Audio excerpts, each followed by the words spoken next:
Tell me when you're ready. So we're going to take a tooth x-ray. We're going to choose our person size just like before.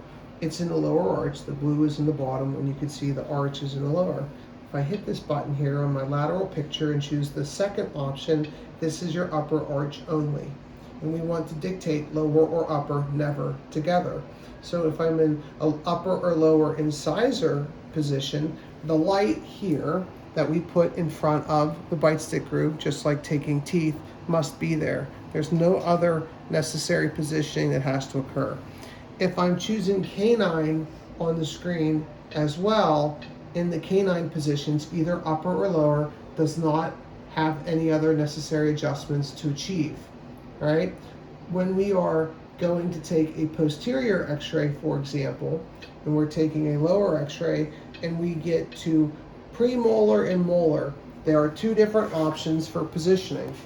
On this lower model, if I'm going to aim for a premolar or first molar, genuinely I like to start in the premolar position. I'm going to show you what that looks like by looking at the targeting. The machine itself is going to target from the top down.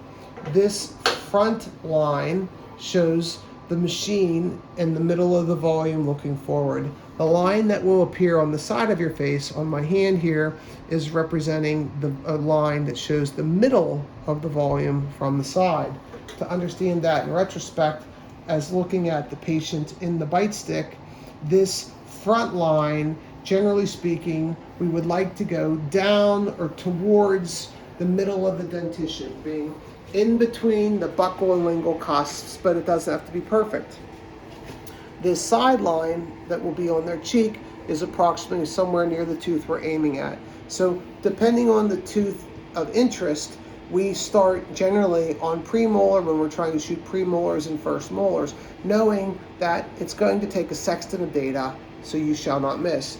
This joystick allows us to move those focus lights. So by pushing the joystick and holding it back, you will see that the light will slowly move into the position from first to second molar. By pushing and holding the joystick right, you will notice it will start to bring it over the middle or close to the middle of the object. In a perfect scenario, this line would run down the middle of the cusps and the light on the side of the face would be over the middle of the tooth we're aiming at. But it doesn't have to be perfect. On the main screen of the machine, if I go back to targeting and I start in the molar position, it's going to push the lights back towards the back or close to the back of a third molar, way back here, which then would require you to hold the joystick moving it forward.